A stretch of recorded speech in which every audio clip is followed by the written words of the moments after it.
ക്ലാസ്സിലേക്ക് വേണ്ടി രാജശ്രീ വർഗീസ് സാർ ക്ഷണിക്കുന്നു.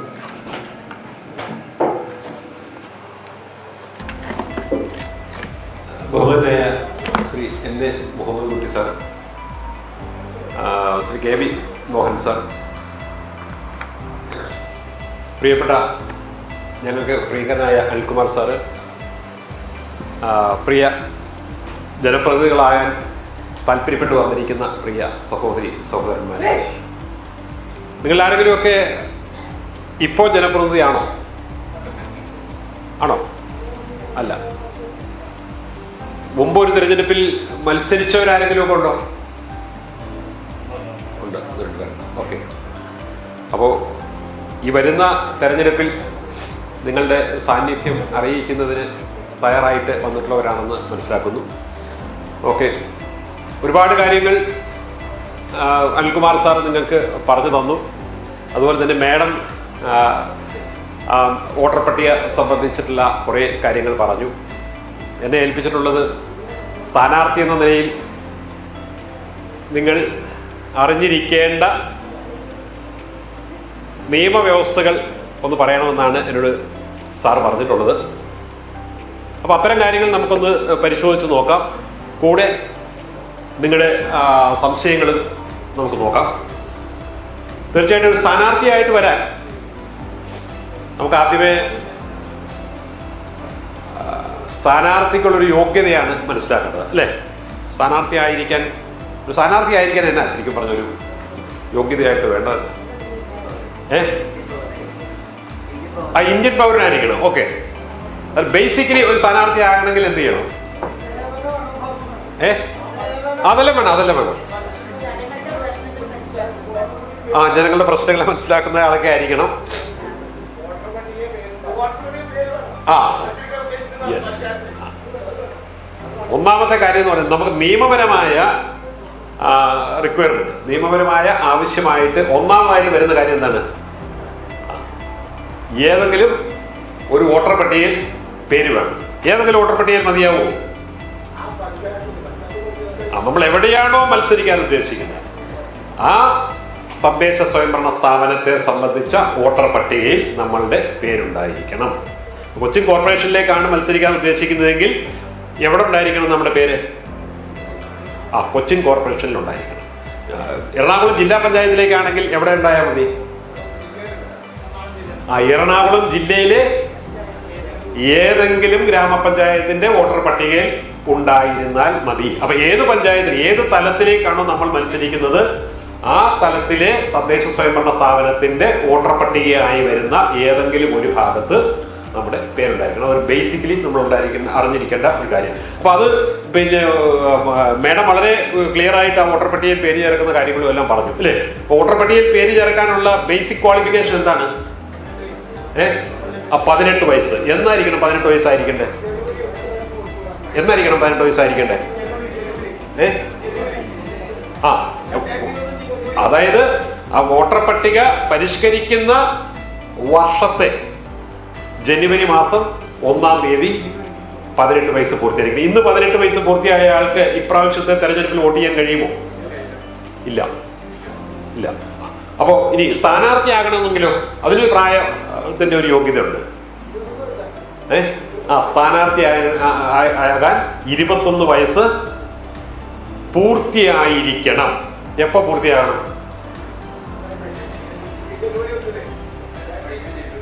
ഇപ്പൊ പൂർത്തിയായാൽ പറ്റുമോ? അപ്പൊ ആ ഒരു വ്യത്യാസം നിങ്ങൾ മനസ്സിലാക്കിയിരുന്നു. വോട്ടർ പട്ടികയിൽ പേര് ചേർക്കാൻ ജനുവരി 1-ന് പൂർത്തിയായിരിക്കണം. സ്ഥാനാർത്ഥിയാകാൻ എനിക്ക് നവംബർ 15-ാം തീയതിയെ 21 വയസ്സാവുള്ളൂ. പറ്റുമോ? ഭാഗ്യമുണ്ടേ പറ്റുമായിരിക്കും. ഞാൻ നോമിനേഷൻ കൊടുക്കുന്ന അവസാന ദിവസം, നോമിനേഷൻ കൊടുക്കുന്ന തീയതിയിൽ ഞാൻ 21 വയസ്സ് പൂർത്തീകരിച്ചാൽ മതിയാവുന്നതാണ്. അപ്പൊ ഇപ്പോഴത്തെ ഒരു സാഹചര്യത്തിൽ ചിലപ്പോൾ നവംബർ 15 വരെയൊക്കെ പോയേക്കാം. അപ്പൊ അതാണ് വോട്ടർ പട്ടികയിൽ പേര് ചേർക്കാൻ ജനുവരി 1-ന് 18 വയസ്സ് പൂർത്തിയായിരിക്കണം.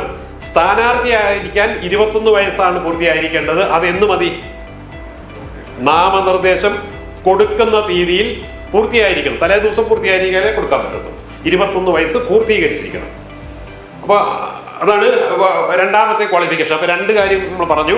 ഒന്ന്, വോട്ടർ പട്ടികയിൽ പേരുണ്ടായിരിക്കണം. രണ്ട്, നമ്മളെ സംബന്ധിച്ച് 21 വയസ്സ് പൂർത്തിയായിരിക്കണം.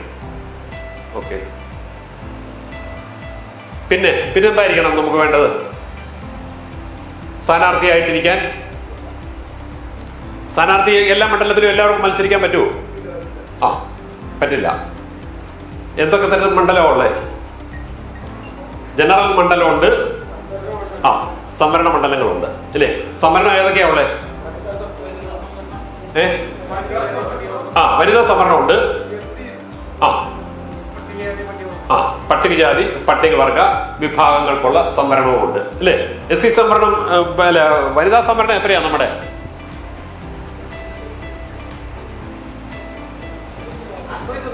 ഏ 50% അല്ലേ കേരളത്തിൽ? കേരളത്തിൽ 50%. മറ്റ് സംസ്ഥാനങ്ങളിലൊക്കെ അത്രയുമായിരിക്കണം നിർബന്ധമില്ല അല്ലേ? ഭരണഘടനയിൽ നമുക്ക് അത്രയും പറയുന്നില്ല. 1/3 ആകെ സീറ്റുകളുടെ 1/3 ആയിരുന്നാൽ മതിയാവുന്നതാണ്. അപ്പൊ നമ്മൾ 50%. ഇപ്പൊ 2010 ശേഷം ഉള്ള തെരഞ്ഞെടുപ്പുകളിൽ നമ്മൾ 50% ആക്കിയിട്ടുണ്ട്. അപ്പൊ അങ്ങനെയുള്ള സ്ഥാനത്തേക്ക് ആർക്കേ മത്സരിക്കാൻ പറ്റുള്ളൂ?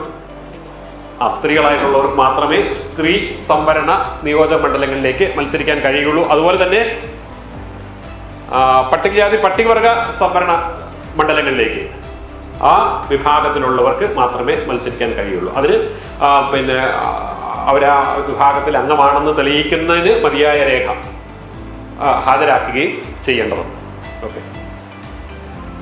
പിന്നെ അത് കഴിഞ്ഞാലോ ഇത്രയും കാര്യങ്ങൾ നമ്മൾ ബേസിക് ആയിട്ടുള്ള കാര്യങ്ങളായി. പിന്നെ സ്ഥാനാർത്ഥിയുടെ യോഗ്യത എന്തായിരിക്കണം? സ്ഥാനാർത്ഥി ആകണമെന്നുണ്ടെങ്കിൽ വെച്ച് നോമിനേഷൻ കൊടുക്കുന്നതിന് മുന്നേ പൂർത്തിയാകേണ്ട ഒരു കാര്യവും കൂടിയുണ്ട്. എന്താണ്? നമ്മളൊരു പ്രതിജ്ഞ ചൊല്ലാനുണ്ട്. അഥവാ പഞ്ചായത്ത് രാജ് ആക്ടിലെയും മുനിസിപ്പൽ ആക്ടിലെയും പട്ടികയിൽ പറയുന്ന ഒരു പ്രതിജ്ഞ ചൊല്ലാനുണ്ട്. ഞാൻ സ്ഥാനാർത്ഥിയായിരുന്നോളാം, ഇന്ത്യൻ ഭരണഘടനയ്ക്ക് അനുസൃതമായി പ്രവർത്തിച്ചോളാം എന്നൊക്കെയുള്ള പ്രതിജ്ഞ. അത് ഒന്നുകിൽ ദൃഢപ്രതിജ്ഞയായിട്ടോ അല്ലെങ്കിൽ ഈശ്വര നാമത്തിൽ എടുക്കുകയോ ചെയ്യാം. ഓരോരുത്തരുടെയും വിശ്വാസം അനുസരിച്ച് എടുക്കാം. ആരുടെ മുമ്പാകെയാണ് എടുക്കേണ്ടത്? വരണാധികാരിയുടെ മുന്നിലാണ് എടുക്കാവുന്നത്. ഭരണാധികാരിയുടെ മുന്നിൽ എടുക്കാം. ആരാണ് ഈ നോമിനേഷൻ സമർപ്പിക്കുന്നത്? ആരാണ് നോമിനേഷൻ കൊടുക്കുന്നത്? നാമനിർദ്ദേശ പത്രിക ആർക്ക് കൊടുക്കാൻ പറ്റും?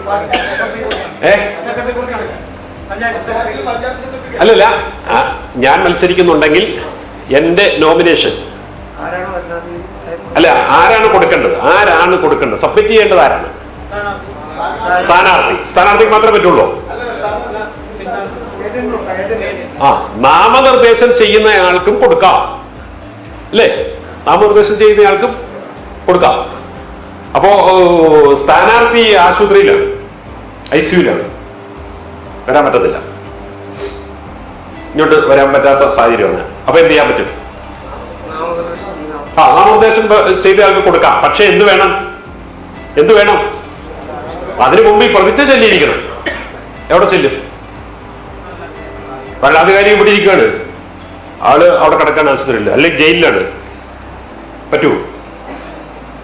അപ്പൊ അതിനു വേണ്ടിയിട്ട് സംസ്ഥാന തെരഞ്ഞെടുപ്പ് കമ്മീഷൻ ചുമതലപ്പെടുത്തിയിട്ടുള്ള ഉദ്യോഗസ്ഥരുണ്ട്. അപ്പൊ ഗവൺമെന്റ് ഹോസ്പിറ്റലാണെങ്കിൽ അവിടുത്തെ ഓഫീസർ മതി, അവിടുത്തെ സിവിൽ സർജനോ മതി, ഇനിയിപ്പോ ജയിലാണെങ്കിൽ ജയിലിലെ സൂപ്രണ്ട് മതി. അങ്ങനെ ചുമതലപ്പെടുത്തിയിട്ടുള്ള ഉദ്യോഗസ്ഥൻ അവരുടെ മുമ്പാകെ ആണെങ്കിലും ഈ പ്രതിജ്ഞ ചൊല്ലിയാൽ മതി. ചൊല്ലി ഒപ്പിട്ട് അത് കൊടുക്കണം. ഇവിടെ ഒപ്പോ വിരലടയാളമോ പതിപ്പിച്ച് അത് ഉള്ളടക്കം ചെയ്തിട്ടാണ് നമ്മൾ ഈ നോമിനേഷൻ സമർപ്പിക്കേണ്ടത്. അപ്പൊ ബേസിക്കലി 4 യോഗ്യത വേണം. 1, വോട്ടർ പട്ടികയിൽ പേരുണ്ടായിരിക്കണം. 2, അദ്ദേഹത്തിന് 21 വയസ്സ് നോമിനേഷൻ കൊടുക്കുന്ന തീയതിയിൽ പൂർത്തിയായിരിക്കണം. സംവരണ മണ്ഡലത്തിലേക്ക് ആണ് മത്സരിക്കുന്നെങ്കിൽ അതിനുള്ള ആ വിഭാഗത്തിൽ ഉൾപ്പെട്ട ആളായിരിക്കണം. പിന്നൊന്ന് ഈ പ്രതിജ്ഞ ചൊല്ലിയിരിക്കണം. ഇത്രയും കാര്യങ്ങൾ ഉണ്ടെങ്കിൽ മാത്രമേ അദ്ദേഹത്തിന് സ്ഥാനാർത്ഥിയാവുവാൻ കഴിയുകയുള്ളൂ. ഇനിയിപ്പോ സ്ഥാനാർത്ഥിയെ സംബന്ധിച്ച് കുറെ അയോഗ്യതകളുണ്ട്. ഇത് സ്ഥാനാർത്ഥികളുടെ യോഗ്യതയാണ്. ഇത്രയും കാര്യങ്ങളുണ്ടെങ്കിൽ സ്ഥാനാർത്ഥിക്ക് കൊടുക്കാൻ കഴിയുള്ളൂ, നോമിനേഷൻ കൊടുക്കാൻ കഴിയുള്ളൂ. ഇനി അയോഗ്യതയുണ്ട്. അയോഗ്യതയെ സംബന്ധിച്ചും പഞ്ചായത്ത് രാജ് മുനിസിപ്പൽ നിയമത്തിൽ ഏതാണ്ട് ഒരേ കാര്യങ്ങൾ തന്നെയാണ് പറയുന്നത്. രണ്ടുപേർക്കും ഒരേപോലെ ബാധകമായ കാര്യങ്ങളാണ് അല്ലെ? ഒന്ന് നമുക്കറിയാം, പിന്നെ ആർക്കൊക്കെ മത്സരിക്കാൻ പറ്റില്ലാത്ത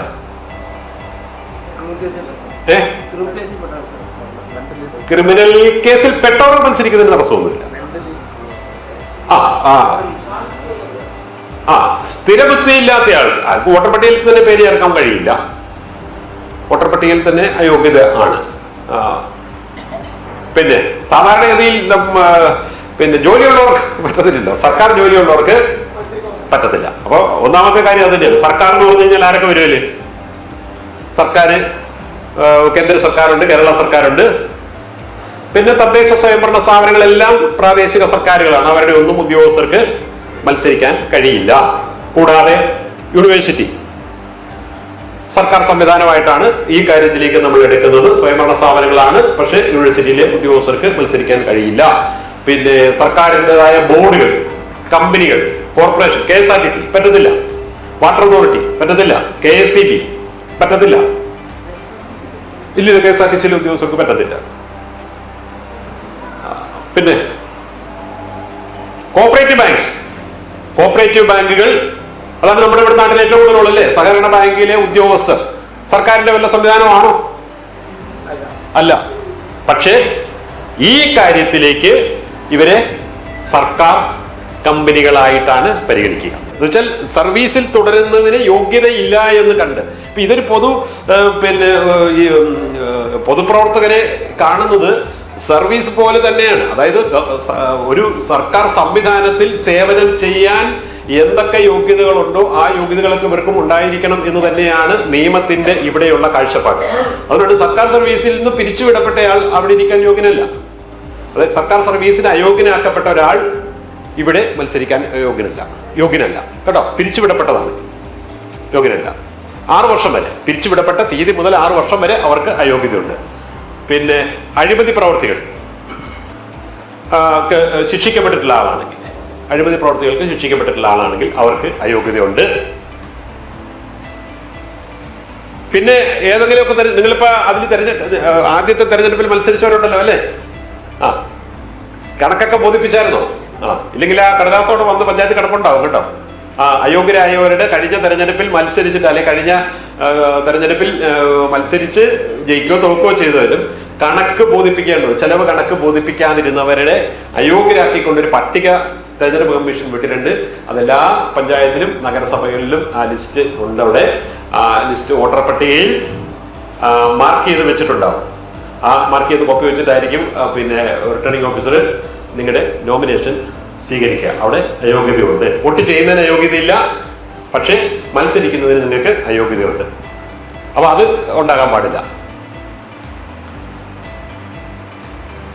പിന്നെ കേരള നിയമസഭയിലേക്ക് മത്സരിക്കുന്ന, അല്ലെങ്കിൽ നിയമസഭയിലേക്കോ പാർലമെന്റിലേക്കോ ഉള്ള തെരഞ്ഞെടുപ്പിൽ മത്സരിക്കുന്നതിന് ഏതെങ്കിലും തരത്തിൽ അയോഗ്യത വന്നിട്ടുണ്ടെങ്കിൽ അദ്ദേഹത്തിന് മത്സരിക്കാൻ കഴിയില്ല. സാൻമാർഗിക ദൂഷ്യം ഉൾപ്പെട്ട ഒരു കുറ്റത്തിന് ശിക്ഷിക്കപ്പെട്ട ഒരാൾക്ക് അങ്ങനെ ശിക്ഷിക്കപ്പെട്ട ശിക്ഷയുടെ കാലാവധി കഴിഞ്ഞ് 6 വർഷക്കാലത്തേക്ക് മത്സരിക്കുന്നതിന് അയോഗ്യതയുണ്ട്.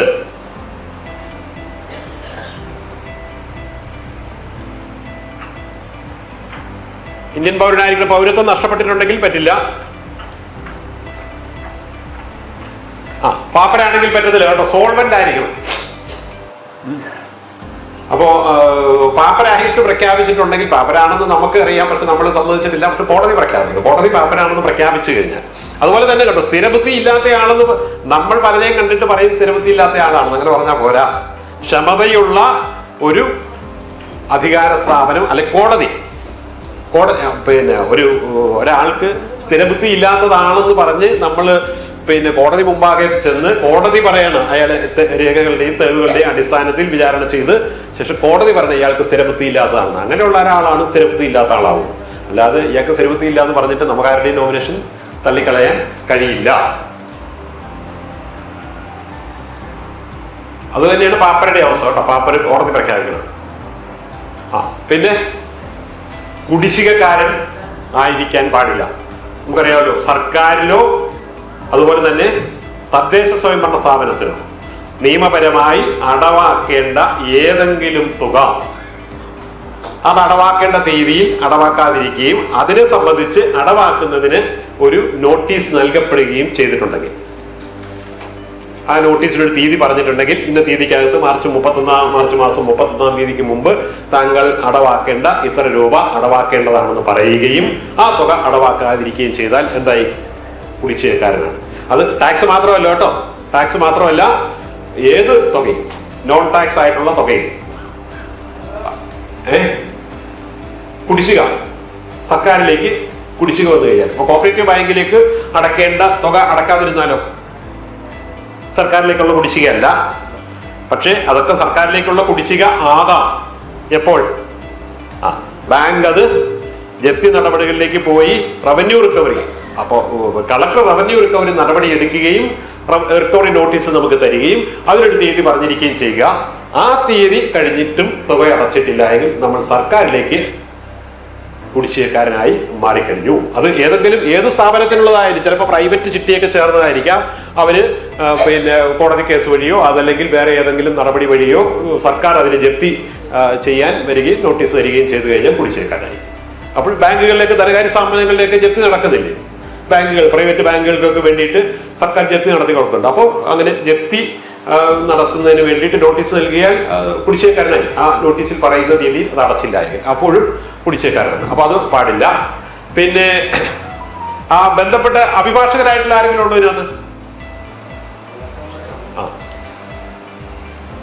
ആ മത്സരിക്കാൻ പോകുന്ന പഞ്ചായത്തിന് വേണ്ടിയിട്ട് കേസ് നടത്തുന്ന ആളാകാൻ പാടില്ല. പിന്നെ പഞ്ചായത്തുമായിട്ടോ സർക്കാരുമായിട്ടോ കരാർ പ്രവൃത്തിയിലൂടെ ജോലികൾ ഏറ്റെടുക്കുന്ന ആളായിരിക്കാൻ പാടില്ല. അത് ആ പഞ്ചായത്തിന് മാത്രമല്ല കേട്ടോ, ഏത് പഞ്ചായത്തായിട്ടായിരുന്നു, ഏത് പഞ്ചായത്തായിട്ടും. ഇപ്പൊ നമ്മള് കൊച്ചിൻ കോർപ്പറേഷനിൽ മത്സരിക്കാൻ പോകുന്നു, പിന്നെ തൃപ്പൂണിത്തുറ മുനിസിപ്പാലിറ്റിയുടെ കരാറുകാരനാണ്, പറ്റത്തില്ല. തൃപ്പൂണിത്തുറ മുനിസിപ്പാലിറ്റിക്ക് വേണ്ടി കോടതിയിൽ ഹാജരാകുന്ന അഭിഭാഷകന് കൊച്ചിൻ കോർപ്പറേഷനിലേക്ക് മത്സരിക്കുന്നതിന് തടസ്സമില്ല. അഭിഭാഷകന്റെ കാര്യത്തിൽ ആ പ്രശ്നമില്ല. പക്ഷെ കരാറിന്റെ കാര്യത്തിൽ ഒരു തദ്ദേശ സ്വയംഭരണ സ്ഥാപനവുമായിട്ടും കരാറിൽ ഏർപ്പെടാൻ പാടുള്ളതല്ല. എന്നാൽ ഒരു ഗുണഭോക്തൃ സമിതിയുടെ കൺവീനർ എന്ന നിലയിൽ ഒരു കരാറിൽ ഏർപ്പെട്ടിരുന്നു എന്ന് വിചാരിച്ചിട്ട് അത് തടസ്സവുമല്ല ഇപ്പോൾ ഉണ്ടെങ്കിൽ. അതുപോലെ നമ്മൾ പിന്നെ മുനിസിപ്പാലിറ്റിയുടെ ഒരു കടമുറി വാടകയ്ക്ക് എടുത്തിരിക്കുകയാണ്. സ്ഥിരമായിട്ട് നമ്മൾ അവിടെ ഒരു കടമുറി എടുത്ത് അവിടെ ഒരു കച്ചവടം നടത്തിക്കൊണ്ടിരിക്കുകയാണ്. അപ്പോൾ മുനിസിപ്പാലിറ്റിയായിട്ട് ഒരു കരാറുണ്ട്, നമ്മളൊരു കരാറിലിരിക്കുകയാണ്. ആ കരാറ് നമുക്ക് ഇക്കാര്യത്തിലേക്ക് ബാധകമല്ല. ആ കരാറ് നമുക്ക് തെരഞ്ഞെടുപ്പിൽ മത്സരിക്കുന്നതിന് അയോഗ്യതയായിട്ട് വരികയില്ല.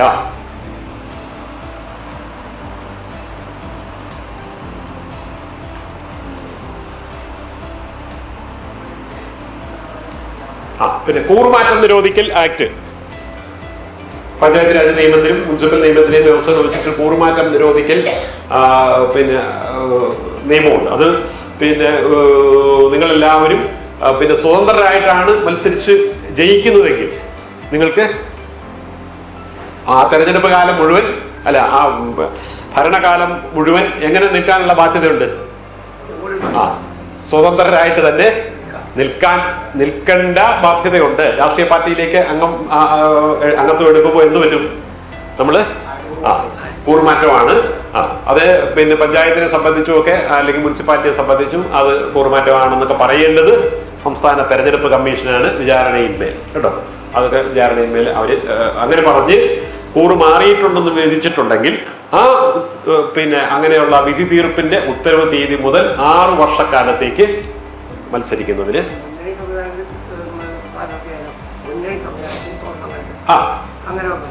അങ്ങനെ വന്നാൽ ആ മുന്നണിയുടെ ഭാഗമായിട്ട് നിൽക്കേണ്ടി വരും. ആ മുന്നണിയുടെ ഭാഗമായിട്ട് കൂറുമാറ്റമായിട്ട് വരും. അതിനൊക്കെ കുറെ വ്യവസ്ഥകളുണ്ട്. പോകുന്നതൊക്കെ മനസ്സിലാക്കുന്നതിനായിട്ട് ഉള്ള കുറെ സംവിധാനങ്ങളുണ്ട്. അത് വെച്ചിട്ടാണ് പരിശോധിക്കുക. അപ്പോൾ ബേസിക്കലി നമ്മൾ മനസ്സിലാക്കിയിരിക്കേണ്ട കാര്യം എന്താ? നമ്മൾ നിൽക്കുന്ന നിലപാട് ആ ഭരണസമിതി കാലയളവിലേക്ക് കാത്തു സൂക്ഷിക്കാൻ നിയമപരമായി നമ്മൾ ബാധ്യസ്ഥരാണ്. അങ്ങനെ ചാഞ്ചാടി കളിക്കാൻ പാടില്ല എന്നുള്ളതാണ് നിയമത്തിലെ വ്യവസ്ഥ. നടപടിക്ക് വിധേയമായി പിന്നെ സംസ്ഥാന തെരഞ്ഞെടുപ്പ് കമ്മീഷൻ പ്രഖ്യാപിക്കണം അദ്ദേഹം കൂറ് മാറിയെന്ന്. അങ്ങനെ പ്രഖ്യാപിച്ചാൽ അദ്ദേഹത്തിന് വേണേൽ അപ്പീൽ ഹൈക്കോടതി പോകാൻ കേട്ടോ. പോയി അപ്പീല് അയാളുടെ ഭാഗമാണ് ജയിച്ചിരിക്കുന്നെങ്കിൽ അത് വേറെ കാര്യം. അപ്പൊ അങ്ങനെ പ്രഖ്യാപിച്ചിട്ടുണ്ടെങ്കിൽ, താങ്കൾ കൂറ് മാറിയെന്ന് പറഞ്ഞ് അംഗത്വം റദ്ദാക്കിയിട്ടുണ്ടെങ്കിൽ ആ തീയതി മുതൽ 6 വർഷക്കാലത്തേക്ക് തെരഞ്ഞെടുപ്പിൽ മത്സരിക്കുന്നതിന് അയോഗ്യതയുണ്ട്. പിന്നെ ഒരു വക്കീലായിട്ട് പ്രാക്ടീസ് ചെയ്യുന്നതിന് കോടതിയിൽ നിന്നും ഹൈക്കോടതി ബാർ ചെയ്തിട്ടുള്ള ഒരാളാണ്. ഇയാൾ അഭിഭാഷക വൃത്തിയിൽ നിന്നും ബാർ ചെയ്തിട്ടുള്ള ആളാണ്. ഇനി അയാൾക്കും പിന്നെ ഇതിലേക്ക് മത്സരിക്കാൻ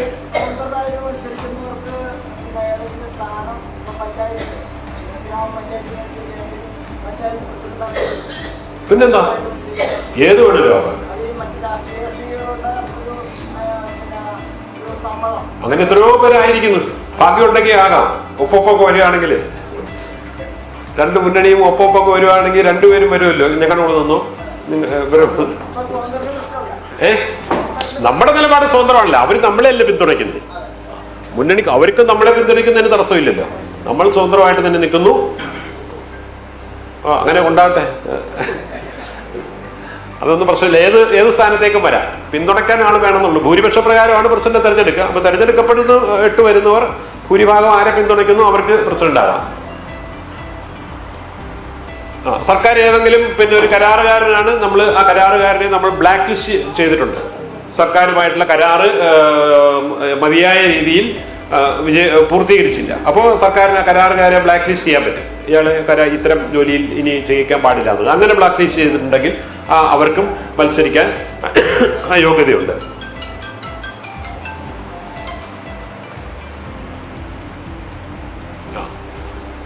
മുമ്പ് ഏതെങ്കിലും കാര്യത്തിൽ പഞ്ചായത്ത് മെമ്പറായിരുന്നവർക്കേ ബാധകമുള്ളൂ, നമുക്ക് ബാധകമായില്ല. എന്നാലും ഒരുപക്ഷെ നമ്മുടെ എതിർ സ്ഥാനാർത്ഥികളായി വരുന്നവരുടെ പിന്നെ പത്രിക പരിശോധിക്കപ്പെടുമ്പോൾ നമ്മൾ ശ്രദ്ധിക്കേണ്ട കാര്യങ്ങളാണ്. അതായത് മുമ്പ് പഞ്ചായത്തിന്റെ മെമ്പറായിട്ടിരിക്കുകയും പഞ്ചായത്തിന്റെ ഫണ്ടോ അല്ലെങ്കിൽ പഞ്ചായത്തിന്റെ സ്വത്തോ ഒക്കെ നഷ്ടപ്പെടുത്തുന്നതിന് ഇടവരുത്തിയതായിട്ട് തദ്ദേശ സ്വയംഭരണ സ്ഥാപനങ്ങൾക്ക് വേണ്ടിയുള്ള ഓംബുഡ്സ്മാൻ വിധി എഴുതുകയും ചെയ്തിട്ടുള്ള ആളാണെങ്കിൽ അവര് മത്സരിക്കാൻ യോഗ്യരല്ല. ഒരു തെരഞ്ഞെടുപ്പ് കാലത്തേക്കാണ് അവർക്കെല്ലാം ആ വിധി വന്നതിന് ശേഷം 6 വർഷക്കാലത്തേക്ക് ഒരു തെരഞ്ഞെടുപ്പ് കാലത്തേക്ക് അവർ മാറ്റി നിർത്തുകയാണ്. അവര് അയോഗ്യരാണ്. വോട്ട് റിപ്പോർട്ടിൽ വന്നാൽ അതെ, അതായത് ഓഡിറ്റ് സർചാർജ് പിന്നെ ധനനഷ്ടത്തിന് കാരണമായി സർചാർജ് നോട്ടീസ് പിന്നെ സംസ്ഥാന ഓഡിറ്റ് വകുപ്പ് പുറപ്പെടുവിച്ചിട്ടുണ്ടെങ്കിൽ അവര് നഷ്ടത്തിന് കാരണമായി. അവർക്ക് അപ്പീൽ പ്രൊവിഷൻസ് ഉണ്ട്. ആ അപ്പീൽ പ്രൊവിഷൻസ് അവർ പിന്നെ വേണമെങ്കിൽ എടുക്കാം അവർക്ക്. അപ്പോൾ അതിനെതിരെ അപ്പീൽ പോവുകയും പിന്നെ ഡിപ്പാർട്ട്മെന്റിന്റെ കണ്ടെത്തൽ ശരിയല്ല എന്ന് എടുക്കുകയും ചെയ്യാം. അങ്ങനെ എടുത്തിട്ടില്ലാത്ത പക്ഷം അവർ നഷ്ടത്തിന് ഉത്തരവാദികളാണ്. അപ്പോൾ ധനനഷ്ടം വരുത്തിയിട്ടുള്ളവരാണ്, അവർക്ക് മത്സരിക്കാൻ അയോഗ്യതയുണ്ട്. ഇതാണ് അപ്പോ അയോഗ്യത സംബന്ധിച്ചിട്ടുള്ള കാര്യങ്ങൾ നമ്മൾ പോകണം. അപ്പൊ യോഗ്യതയും അയോഗ്യതയും നമ്മൾ പറഞ്ഞു കഴിഞ്ഞു. ഇനിയിപ്പോ ഒരു സ്ഥാനാർത്ഥി എന്നുള്ള നിലയിൽ നമ്മുടെ നോമിനേഷൻ സമർപ്പിക്കുന്ന ആ സാഹചര്യമൊക്കെയാണ് ഉള്ളത്. നോമിനേഷൻ സമർപ്പിക്കുന്ന തീയതിയിൽ 21 വയസ്സ് പൂർത്തിയായിരിക്കണം. നോമിനേഷൻ നമ്മൾ തന്നെ നേരിട്ട് ഹാജരായി സമർപ്പിക്കണമെന്നില്ല. പക്ഷെ എന്ത് വേണം? ഈ പ്രതിജ്ഞ നമ്മൾ ചൊല്ലിയിരിക്കണം. അത് രേഖാമൂലം ഒപ്പിട്ട് നോമിനേഷൻ കൊടുക്കുന്ന ആരാണോ അവിടെ കൊടുക്കുന്നവര് അവര് വരണാധികാരി മുമ്പാകെ കൊടുക്കണം. എവിടെയാണ് നോമിനേഷൻ കൊടുക്കാൻ കഴിയുക? എവിടെയാണ് നോമിനേഷൻ കൊടുക്കാൻ കഴിയുക? അപ്പോ ഈ റിട്ടേണിംഗ് ഓഫീസർ എന്ന് പറയുന്ന ആള്, അതിനെ വരണാധികാരി എന്നാണ് മലയാളത്തിൽ പറയുക. അദ്ദേഹം മുമ്പാകെയാണ് ഇത് കൊടുക്കേണ്ടത്. അപ്പൊ ഓരോ പഞ്ചായത്തിനും ഓരോ തദ്ദേശ സ്വയംഭരണ സ്ഥാപനത്തിനും ഒന്നിലധികമോ വരണാധികാരികൾ ഉണ്ടായേക്കാം. ഗ്രാമപഞ്ചായത്തുകളെ സംബന്ധിച്ചിട്ട് ഒരാളേ ഉള്ളൂ, ഒരാളായിരിക്കും റിട്ടേണിംഗ് ഓഫീസറായിട്ട് വരിക. കോർപ്പറേഷനെയൊക്കെ സംബന്ധിച്ചിട്ട് ഒന്നിലധികം പേര് ഉണ്ട്. ഓരോ ഇത്ര ഡിവിഷന് ഒരാള്, അല്ലെങ്കിൽ വലിയ മുനിസിപ്പാലിറ്റിയെ സംബന്ധിച്ചും ഇത്ര ഡിവിഷന് ഒരാൾ എന്നുള്ള നിലയിലായിരിക്കും ഉണ്ടാവുക. അപ്പോൾ ഗ്രാമപഞ്ചായത്തിനെ സംബന്ധിച്ച് എന്തായാലും ഒരു ഓഫീസറെ ഉണ്ടാവുള്ളൂ. അദ്ദേഹത്തിന്റെ പേര് നേരത്തെ തന്നെ തെരഞ്ഞെടുപ്പ് കമ്മീഷൻ അവരുടെ വെബ്സൈറ്റിലും പത്രത്തിലും ഒക്കെ പത്രദ്വാരയൊക്കെ പരസ്യപ്പെടുത്തിയിട്ടില്ലേ, പഞ്ചായത്തിലും അന്വേഷിച്ചാൽ അറിയാം ആരാണ് എന്ന്. അപ്പോൾ നോർമലി അവരെവിടെയായിരിക്കും ഇരിക്കുക? അവരുടെ ഓഫീസിലായിരിക്കും ഇരിക്കുക. അത് പഞ്ചായത്ത് ഓഫീസ് ആയിരിക്കണമെന്നില്ല. ഇപ്പോ കളക്ടറേറ്റിലെ ഒരു ഉദ്യോഗസ്ഥനായിരിക്കണം. ഡെപ്യൂട്ടി ഡയറക്ടർ എന്താണ് ഫിഷറീസ് എന്നുള്ള ആളെയാണ് ഏതെങ്കിലും ഒരു ബ്ലോക്ക് പഞ്ചായത്തിന്റെ വരണാധികാരിയായി വെച്ചിട്ടുള്ളതെങ്കിൽ അദ്ദേഹം ആ പഞ്ചായത്ത് ഓഫീസിലായിരിക്കില്ല ഇരിക്കുക, അദ്ദേഹത്തിന്റെ ഓഫീസിലായിരിക്കും ഇരിക്കുക. അപ്പൊ നോമിനേഷൻ നമുക്ക് എവിടെ കൊടുക്കാം? ആ ഓഫീസിൽ കൊടുക്കാം. ഇനി എല്ലാ പഞ്ചായത്ത് ഓഫീസുകളും ബ്ലോക്ക് ആയാലും ജില്ലാ പഞ്ചായത്ത് ആണെങ്കിലും അവിടെ ആര് കാണും? ഒരു സഹവരണാധികാരി കാണും, അല്ലെങ്കിൽ ഉപഭരണാധികാരി കാണും. അപ്പോൾ അസിസ്റ്റന്റ് റിട്ടേണിംഗ് ഓഫീസർ കാണും. അത് ആ പഞ്ചായത്തിന്റെ സെക്രട്ടറി ആയിരിക്കും. പഞ്ചായത്തിന്റെ സെക്രട്ടറി അല്ലെങ്കിൽ മുനിസിപ്പാലിറ്റിയുടെ സെക്രട്ടറി റിട്ടേണിംഗ് ഓഫീസർ ആയിരിക്കും. അപ്പൊ അവിടെയും നമുക്ക് നോമിനേഷൻ കൊടുക്കാം. രണ്ടിടത്തും കൊടുക്കണമെന്നല്ല, എവിടെ നമുക്ക് സൗകര്യം എവിടെയാണോ അവിടെ കൊടുക്കുന്നത് അവിടെ വേണേലും കൊടുക്കാം. അപ്പൊ റിട്ടേണിംഗ് ഓഫീസറുടെ ഓഫീസിലും വേണേൽ കൊടുക്കാം, അല്ലെങ്കിൽ അസിസ്റ്റന്റ് റിട്ടേണിംഗ് ഓഫീസറുടെ ഓഫീസിലും കൊടുക്കാം. നോമിനേഷൻ കൊടുക്കുന്ന സമയം രാവിലെ 11 മണി മുതൽ 3 മണി വരെയുള്ള സമയമാണ്. ലഞ്ച് ബ്രേക്ക് ഒന്നും അതിനിടയ്ക്ക് ഇല്ല. എപ്പോൾ വേണേലും കൊടുക്കാം. 11 മണി മുതൽ 3 മണി വരെ വരണാധികാരി അല്ലെങ്കിൽ ഈ അസിസ്റ്റന്റ് റിട്ടേണിംഗ് ഓഫീസർ ആ ഓഫീസിൽ ഉണ്ടാകാതിരിക്കാൻ പാടില്ല എന്നാണ്. അവിടെ തന്നെ ഉണ്ടാകും. അപ്പോൾ ഇനി ഊണ് കഴിക്കാനല്ല അപ്പുറത്ത് തന്നെ തൊട്ട് മാറിയിരുന്ന് ഞാനൊക്കെ ഭക്ഷണം കഴിക്കുകയുള്ളൂ. അപ്പോൾ ഓഫീസിൽ വേറെ ആരെങ്കിലും വരുന്ന ഒരു സാഹചര്യത്തിൽ അവിടെ സ്വീകരിച്ചിരുത്താൻ ഒരു സംവിധാനമുണ്ട് എപ്പോഴായാലും. ഇപ്പം ഇനി ചിലരൊക്കെ സമയപരിധിയെ കുറിച്ചിട്ട് സമയത്തിന്റെ മുഹൂർത്തം കുറിച്ചിട്ട് കൊടുക്കുന്നവരുണ്ട്. അപ്പോൾ അവർക്ക് കൊടുക്കാനുള്ള സ്വാതന്ത്ര്യമുണ്ട്. ഊണ് കഴിക്കാൻ പിന്നെ പോയി എന്ന് പറയുന്നതിന് കാര്യമില്ല. അപ്പോൾ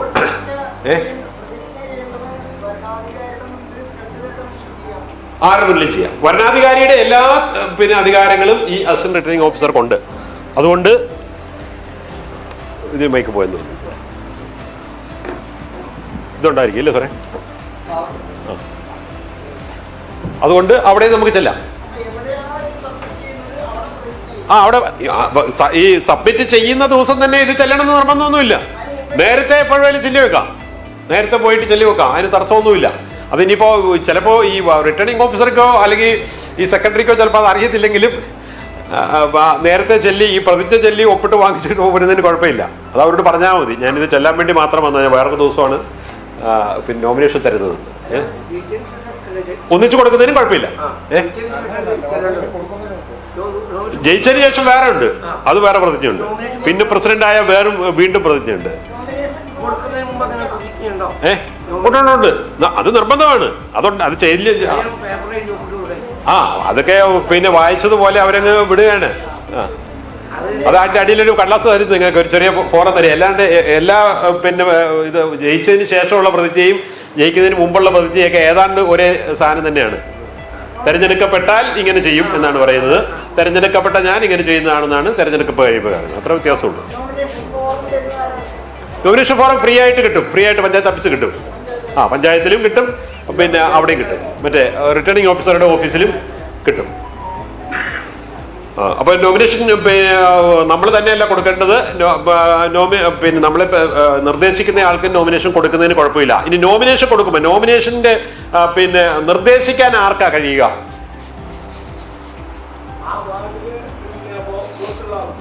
യെസ് അല്ലേ? മത്സരിക്കാൻ നമുക്ക് വോട്ടുള്ള വാർഡിൽ മത്സരിക്കണമെന്നുണ്ടോ? ഇല്ല. എനിക്ക് 5-ാം വാർഡിലാണ് വോട്ട്. ഞാൻ 10-ാം വാർഡിൽ മത്സരിക്കുന്നതിന് തടസ്സമുണ്ടോ? ഇല്ല. പക്ഷേ 5-ാം വാർഡിൽ ഞാൻ മത്സരിക്കണമെന്ന് എന്നെ നിർദ്ദേശിക്കുന്ന ആള് ഏത് വാർഡുകാരനായിരിക്കണം? അത് 5-ാം വാർഡുകാരനായിരിക്കും അല്ലേ? എന്റെ പ്രതിനിധി ആരാകണമെന്ന് പറയുന്നത് എന്റെ വാർഡുകാരനാണ്. 10-ാം വാർഡുകാരൻ പറഞ്ഞാൽ പോരാ. 10-ാം വാർഡുകാരൻ പറയുകയാണ് ഇയാൾ 5-ാം വാർഡിലെ പ്രതിനിധി ആയിക്കോ. പറയാൻ പറ്റുമോ? അങ്ങനെ പറയാൻ പാടില്ല.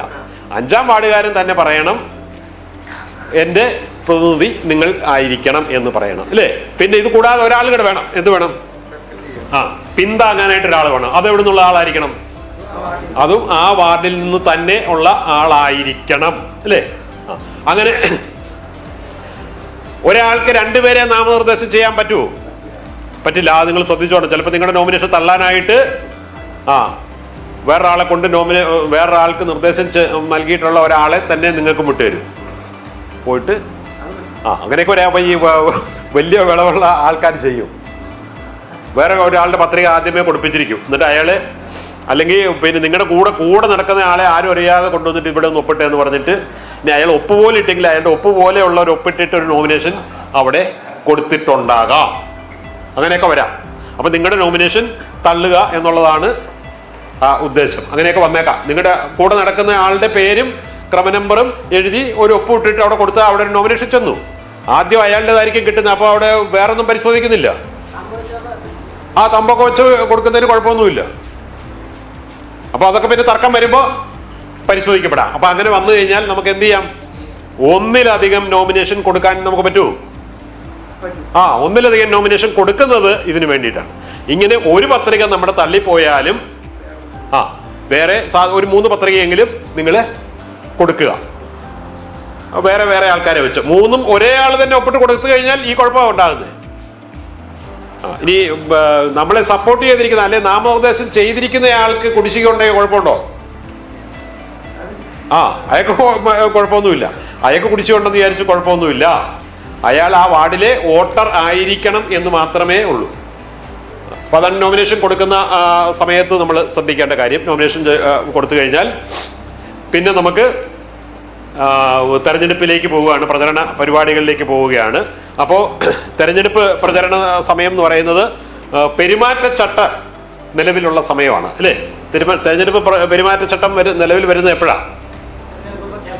തെരഞ്ഞെടുപ്പ് പ്രഖ്യാപനം നടത്തുമ്പോൾ. പ്രഖ്യാപനം നടത്തുന്നത് എന്ന് പറഞ്ഞാൽ എന്തായിരിക്കും? ഇന്ന ദിവസങ്ങളിൽ തെരഞ്ഞെടുപ്പ് നടക്കും എന്ന് പറഞ്ഞിട്ട് സംസ്ഥാന തെരഞ്ഞെടുപ്പ് കമ്മീഷൻ പ്രഖ്യാപനം നടത്തുന്നതാണ്. അപ്പോൾ എന്നിട്ട് ഷെഡ്യൂൾ പ്രസിദ്ധീകരിക്കും. നോമിനേഷൻ കൊടുക്കേണ്ട തീയതി ഇന്ന ദിവസം മുതൽ ആരംഭിക്കും എന്ന് പറഞ്ഞ് അങ്ങനെ ആ പ്രഖ്യാപനം വരുന്ന അന്ന് മുതൽ എന്ത് വന്നു? മാതൃക പെരുമാറ്റച്ചട്ടം നിലവിൽ വന്നു. അപ്പോൾ പെരുമാറ്റച്ചട്ടം വന്നു കഴിഞ്ഞാൽ പിന്നെ പൊതുവായിട്ടുള്ള നിലവിലുള്ള ജനപ്രതിനിധികൾ പൊതുവായിട്ടുള്ള ഉദ്ഘാടനം അങ്ങനെയുള്ള പരിപാടികൾ, ഔദ്യോഗിക പരിപാടികളിലൊന്നും പങ്കെടുക്കാൻ പാടില്ല. അവരുടെ ജനപ്രതിനിധി എന്നുള്ള പദവി അവര് ഉപയോഗിച്ച് ഒന്നും ചെയ്യാൻ, സ്ഥാനമാനങ്ങളൊന്നും അവര് ഉപയോഗിക്കാൻ പാടുള്ളതല്ല. രാഷ്ട്രീയ പാർട്ടികളെ വിമർശിക്കുന്നതിന് കുഴപ്പമില്ല. നല്ലതും പറയാം ചീത്തയും പറയാം, ഒരു കുഴപ്പമില്ല. അവർ ഇത്രയും കാലം 5 വർഷം അല്ലെങ്കിൽ ഇത്രയും 50 വർഷമായിട്ട് ഇവർ ഭരിച്ചിട്ട് ഇങ്ങനെയാണ്, അതൊന്നും പറയുന്നതിന് ഒരു കുഴപ്പമില്ല. അങ്ങനെയുള്ള കാര്യമൊന്നും പറയുന്നതിന് കുഴപ്പമില്ല. അവരുടെ നയങ്ങളെ വിമർശിക്കാം, അവരുടെ പ്രവർത്തികളെ വിമർശിക്കാം. കഴിഞ്ഞ കാലങ്ങളിൽ അവർ ചെയ്തത് മുഴുവൻ മണ്ടത്തരമാണ്, തെറ്റാണ്, അത് കൊള്ളരുതായ്മയാണ്, ഇതൊക്കെ പറയാം. അവരുടെ നേതാക്കന്മാരെ ഒന്നും വ്യക്തിപരമായിട്ട് അധിക്ഷേപിക്കുന്ന രീതിയിലോ അവഹേളിക്കുന്ന രീതിയിലോ വ്യക്തി ജീവിതത്തിലേക്ക് കടന്നു പോകുന്ന രീതിയിലോ ഉള്ള വിമർശനങ്ങളൊന്നും പാടില്ല. രാഷ്ട്രീയ പാർട്ടിയുടെ ആശയങ്ങളെയും നയങ്ങളെയും ചെയ്തികളെയും വിമർശിക്കുന്നതിനും അതുപോലെ തന്നെ അഭിനന്ദിക്കുന്നതിനും ഒരു തടസ്സവും ഇല്ല. പിന്നെ മതപരമോ ജാതി പരമായിട്ടുള്ള ക്യാൻവാസിംഗ് ഒന്നും പാടില്ല. അത്തരം കാര്യങ്ങളൊന്നും സ്ഥാനാർത്ഥി എന്ന നിലയിൽ നമ്മൾ ചെയ്യാൻ പാടുള്ളതല്ല. അതെല്ലാം 10,000 രൂപയ്ക്ക് മേൽ പിഴ വരാവുന്ന ശിക്ഷയ്ക്ക് വിധേയമാകുന്ന കുറ്റവുമാണ്. പ്ലസ് നമുക്ക് പിന്നീട് തെരഞ്ഞെടുപ്പ് കുറ്റമാണ്. തെരഞ്ഞെടുപ്പിൽ മത്സരിക്കുന്നതിന് അയോഗ്യത വരാവുന്ന ഒരു കാരണമാണ്. അപ്പോൾ അത്തരത്തിലുള്ള കാര്യങ്ങളിലൊന്നും നമ്മൾ ഇടപെടാൻ പാടില്ല. നമ്മുടെ തെരഞ്ഞെടുപ്പ് പ്രചരണ പരിപാടികളുടെ നോട്ടീസിലോ ബാനറിലോ അത്തരത്തിലുള്ള ഒരു ചിഹ്നമോ അല്ലെങ്കിൽ സന്ദേശങ്ങളോ മതപരമായോ ജാതീയമായിട്ടുള്ള കാര്യങ്ങൾ വിനിയോഗിക്കുന്ന രീതിയിലുള്ള ഒരു സന്ദേശമൊന്നും വരാൻ പാടില്ല. ക്രിസ്മസ് സമയത്തൊക്കെ ആയിരിക്കും, അല്ല ഡിസംബറിലേക്കൊക്കെയാണ് തെരഞ്ഞെടുപ്പൊക്കെ വരിക. ഇനി അങ്ങനെയൊക്കെ കാണാറുണ്ട് പലപ്പോഴും ഇങ്ങനെ അപ്പോൾ അതൊക്കെ ക്രിസ്മസ് ഗ്രീറ്റിംഗ്സ് ഒക്കെ നൽകാം, അതിന് കുഴപ്പമില്ല. പക്ഷേ അവിടെ ഉപയോഗിക്കുന്ന ചിഹ്നങ്ങളും പടങ്ങളും ഒക്കെ ശ്രദ്ധിച്ചു വേണം ഉപയോഗിക്കാൻ. അപ്പോൾ അത്തരം കാര്യങ്ങളെല്ലാം ശ്രദ്ധിക്കണം. ഇതൊക്കെ നിങ്ങൾക്ക് നിങ്ങളുടെ എതിർ സ്ഥാനാർത്ഥികൾ ഉപയോഗിക്കുന്നുണ്ടോ എന്നുള്ളതും കൂടെ പരിശോധിക്കാം. അതും പരിശോധിക്കേണ്ടതുണ്ട്. പിന്നെ തെരഞ്ഞെടുപ്പ് കാലം ഏറ്റവും സമാധാനപരമായ അന്തരീക്ഷമായിരിക്കണം. അപ്പോൾ നിങ്ങളുടെ പ്രചരണ വാഹനങ്ങൾ അതുപോലെ തന്നെ പ്രചരണത്തിലുള്ള നോട്ടീസുകൾ കാര്യങ്ങളെല്ലാം വരണാധികാരിയിൽ നിന്നും അപ്രൂവൽ വാങ്ങുക. നോട്ടീസുകൾക്ക് കുഴപ്പമില്ല, പക്ഷെ വാഹനം നിങ്ങൾ എടുക്കുന്നുണ്ടെങ്കിൽ വാഹനത്തിന് പാസ് എടുത്തിരിക്കണം നിർബന്ധമായിട്ട്. ഉച്ചഭാഷണി ഉപയോഗിക്കുന്നുണ്ടെങ്കിൽ എവിടുന്ന് വേണം? പോലീസിൽ നിന്നും സാങ്ഷൻ എടുത്തിരിക്കണം. വാഹനത്തിലാണ് ഉപയോഗിക്കുന്നതെങ്കിൽ വാഹനത്തിന്റെ പാസ് ആദ്യമേ തന്നെ എടുത്തിരിക്കണം. സ്വന്തം വാഹനം നമുക്ക് യാത്ര ചെയ്യാൻ വേണ്ടി ഉപയോഗിക്കുന്നതിന് കുഴപ്പമില്ല. അതല്ലാതെ പ്രചരണ വാഹനമായിട്ട് എടുക്കുകയാണെങ്കിൽ സ്വന്തം വാഹനമാണെങ്കിൽ അത് പാസ് എടുത്തിരിക്കണം.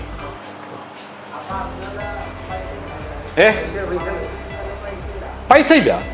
പാസ് അത് കൊടുത്തിട്ട് അത് കാൻഡിഡേറ്റ്സിന്റെ വാഹനമായിട്ട് അതിന് ചെലവ് നിങ്ങളുടെ കണക്കിൽപ്പെടുത്തേണ്ടി വരും.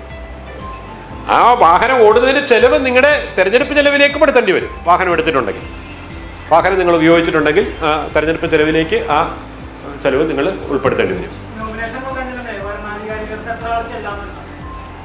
ഇല്ല, അങ്ങനെയൊന്നുമില്ല. അതിപ്പോൾ അവിടെ ഒരു വലിയ കോലാഹലമൊന്നും ഉണ്ടാകാത്ത രീതിയിൽ ചെല്ലുക. അവിടെ ചിലപ്പോൾ ചില ഓഫീസിൽ തീരെ സൗകര്യം കുറവായിരിക്കും, അപ്പോൾ ബാക്കിയുള്ളവരെ ഒന്ന് പുറത്തു നിർത്തുക.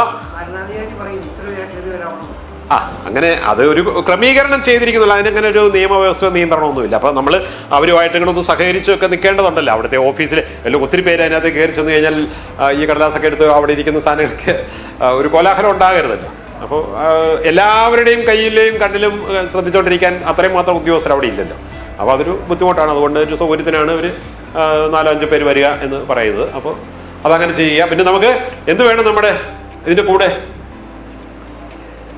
നമ്മുടെ ജാമ്യ നിക്ഷേപം വേണം. പൈസ കെട്ടി വെക്കണം. പൈസ കെട്ടി അത് പഞ്ചായത്ത് ഫണ്ടിൽ അടച്ചതിൻ്റെ രസീത് കൊണ്ടുപോകണം. അത് സംവരണ സ്ഥാനങ്ങളിലേക്കാണെങ്കിൽ ആ തുകയ്ക്ക് കുറവുണ്ട്, ഇളവുണ്ട്. പക്ഷേ ആ ഇളവിനനുസൃതമായ തുക അടച്ചു വേണം ചെല്ലാൻ. സ്ഥാനാർത്ഥി എന്ന നിലയിൽ പിന്നെ നിങ്ങൾക്ക് വെക്കാവുന്നത് സ്ഥാനാർത്ഥിയുടെ ഒരു ഏജന്റിനെ വെക്കാം. സ്ഥാനാർത്ഥിയുടെ ഏജന്റ് എന്ന് വെച്ച് കഴിഞ്ഞാൽ പിന്നെ ഏജന്റിനെ ഉണ്ടല്ലോ, റിട്ടേണിംഗ് ഓഫീസർക്ക് നേരിട്ട് അതിന് നിശ്ചിത ഫോറം ഉണ്ട്. ആ ഫോറത്തിൽ അപേക്ഷ കൊടുത്തിട്ട് വേണം സ്ഥാനാർത്ഥിയുടെ ഏജന്റിനെ നിയമിക്കാൻ. സ്ഥാനാർത്ഥിയുടെ ഏജന്റ് എന്ത് ചെയ്താലും അതെല്ലാം ആര് ചെയ്യുന്നത് പോലെ എടുക്കുള്ളൂ? സ്ഥാനാർത്ഥി ചെയ്യുന്നത് പോലെ എടുക്കുള്ളൂ കേട്ടോ. അപ്പോൾ സ്ഥാനാർത്ഥിയുടെ ഏജന്റ് അപേക്ഷ കൊടുക്കുന്നതനുസരിച്ചിട്ടിരിക്കും. അപ്പോൾ അത് എനിക്കറിയത്തില്ല, ഞാനല്ല തന്നിരിക്കുന്നതെന്ന് പറയാൻ പറ്റത്തില്ല. അപ്പോൾ അങ്ങനെയുള്ള ഒരാളെ മാത്രമേ ഏജന്റാക്കി നിർത്താൻ പാടുള്ളൂ. വാർഡിൽ തന്നെ ആളായിരിക്കണം നിർബന്ധമില്ല. ഇല്ല, ആ പഞ്ചായത്ത് തന്നെ ഉള്ള ആളായിരിക്കണം. പക്ഷെ വാർഡിൽ തന്നെ ഉള്ള ആയിരിക്കണമെന്നില്ല. പക്ഷേ സ്ഥാനാർത്ഥി ചെയ്യുന്ന എല്ലാ കാര്യം അല്ലെങ്കിൽ ഏജന്റ് ചെയ്യുന്ന എല്ലാ കാര്യങ്ങൾക്കും സ്ഥാനാർത്ഥിക്ക് ഉത്തരവാദിത്വമുണ്ട്. ഇനി പിന്നെ തെരഞ്ഞെടുപ്പിന്റെ തലേ ദിവസം നമ്മൾ പിന്നെ ബൂത്തിൽ ഇരിക്കാനായിട്ട് പാസ് പിന്നെ നമ്മുടെ ഏജന്റിനെമാരെ നമുക്ക് വെക്കാം. ബൂത്തിൽ പിന്നെ സുഗമമായിട്ടാണോ തെരഞ്ഞെടുപ്പ് പോകുന്നതെന്ന് അറിയാനായിട്ട് നമ്മുടെ ഒരു പ്രതിനിധിയെ നമുക്ക് ആ ബൂത്തിനുള്ളിൽ വെക്കാം. അതാരെഴുതി കൊടുത്താൽ മതി? സ്ഥാനാർത്ഥി എഴുതി കൊടുക്കണമെന്നില്ല. ഏജന്റിനെ വെച്ചിട്ടുണ്ടെങ്കിൽ ഏജന്റ് എഴുതി കൊടുത്താൽ ആ ഏജന്റ് എഴുതി കൊടുക്കുന്ന ഏജന്റിന്റെ പിന്നെ അപേക്ഷ പരിഗണിച്ചിട്ട് ആളെ അവിടെ വെക്കും. അത് ഓർത്തോണം എപ്പോഴും. അപ്പോൾ ഏജന്റിന് എല്ലാ അധികാര അവകാശങ്ങളും ഉണ്ട്. ഏജന്റ് പറയുന്നത് പോലെ ആയിരിക്കും പിന്നീട് റിട്ടേണിംഗ് ഓഫീസർ പെരുമാറുക. അപ്പോൾ ബൂത്തിൽ ഒരു ഏജന്റിനെ നമുക്ക് വെക്കാം. അദ്ദേഹം തെരഞ്ഞെടുപ്പ് പിന്നെ പോളിംഗ് ഡേ അവിടുത്തെ പ്രിസൈഡിംഗ് ഓഫീസറുടെ നിർദ്ദേശപ്രകാരമുള്ള നടപടികളെല്ലാം അദ്ദേഹം പിന്നെ അതിന് വിധേയമായിട്ട് ആ പോളിംഗ് ബൂത്തിനുള്ളിൽ അദ്ദേഹത്തിന് ഇരിക്കാം. തദ്ദേശ സ്വയംഭരണ സ്ഥാപനങ്ങളുടെ പ്രവർത്തനത്തെ സംബന്ധിച്ച നിയമവ്യവസ്ഥകൾ കൃത്യമായിട്ട് മനസ്സിലാക്കുവാൻ ശ്രമിക്കുക. എനിക്ക് തോന്നുന്നത് ഇപ്പോൾ ട്രയാങ്കിൾ പോലെയുള്ള സംഘടനയ്ക്ക് അത്തരം കാര്യങ്ങളിലും പിന്നെ മുന്നോട്ട് ഒരു പരിശീലനം തരുവാൻ കഴിയുമായിരിക്കും. അതിന് സന്നദ്ധരായിട്ട് അവർ വരട്ടെ എന്ന് ഞാൻ കരുതുന്നു. ഈ പരിപാടിയിൽ എനിക്കൊരു അവസരം തന്ന ട്രയാങ്കിളിന് എല്ലാ നന്ദിയും അറിയിച്ചുകൊള്ളുന്നു. നിങ്ങൾക്ക് എല്ലാവർക്കും എല്ലാ വിജയാശംസകളും നേർന്നുകൊണ്ട് എൻ്റെ ഈ ചുരുങ്ങിയ വാക്കുകൾ ഞാൻ അവസാനിപ്പിക്കുന്നു.